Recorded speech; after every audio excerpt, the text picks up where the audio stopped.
Just wanted to take a couple of minutes to put together a video of my next project bike that I picked up. This is a Yamaha 1979 IT175 two-stroke motorcycle. As we pan across here, you can see exactly what I picked up with this project. It does have some of the controls, but not all of them. Some of the cables are in pretty bad shape. They'll need to be replaced. I do have the front wheel and a tire. Tires are no good, obviously. But I just barely picked up an axle, so I don't have the front tire on here. I do not have a tank, do not have a seat. It's missing the side panels. It does have the rear fender, but the rear fender is faded and cracked, so it's garbage. That'll need to be replaced. The rear wheel right now is seized up.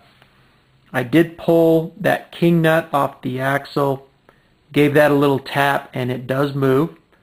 So I suspect that there's something inside of that hub, probably the brakes that are seized up. When I get to that point, I'll roll the camera so that you guys can see what I've got in there, and we'll go through that together. One of the things that I wanted to do before I kind of moved on was figure out the extent of this project. That's the original coil. It's got the original spark plug in it. I did replace that boot because the boot was cracked, but I've tested that for spark. To do that, it's real simple. You just clean everything up, pull the spark plug out, set it on the cylinder head. As long as you've got a good ground connection, you can kick it over and you can look for spark, and it's pretty evident. We've got spark on this bike, which is good.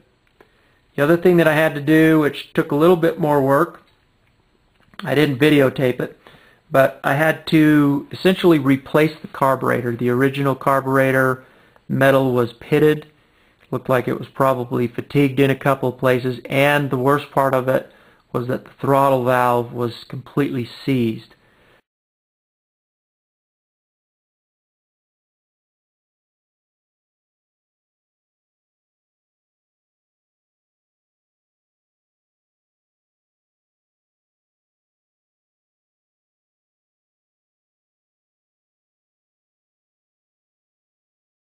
So I found a new carburetor at the salvage yard, and I pulled all of the old jets and the old needles off of the old carburetor, put them in that,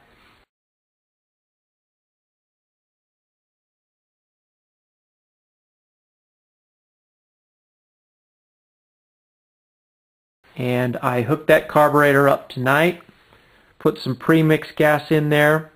I ran it at 32:1. I don't know if that's the right mixture, but that's what I'm running in the 73 CT175 that I just finished. And after a few kicks and some tinkering around with it, I did get it to fire up. So that's a good sign. It doesn't sound to me like I'm going to have to go through that engine. So there you have it. This is going to be my project that I kind of putter around with over the summer. It won't get a lot of attention right now because it is summer and bikes were meant to be ridden, not worked on. So I'll just have this thing going on in the background. Occasionally I'll flip the camera on. Until then, it's just going to sit and occupy that new stand that I made specifically for this bike. I didn't do a build video of that. It's not a real tough project, but these are super handy to have around. And if there's a few people that are interested in seeing how I build my motorcycle stands, I'd be happy to build another one. Just let me know and we'll go from there. Anyways, if you're interested in seeing what happens to this bike, check back every now and then and we'll try and keep some videos coming. Thanks for watching.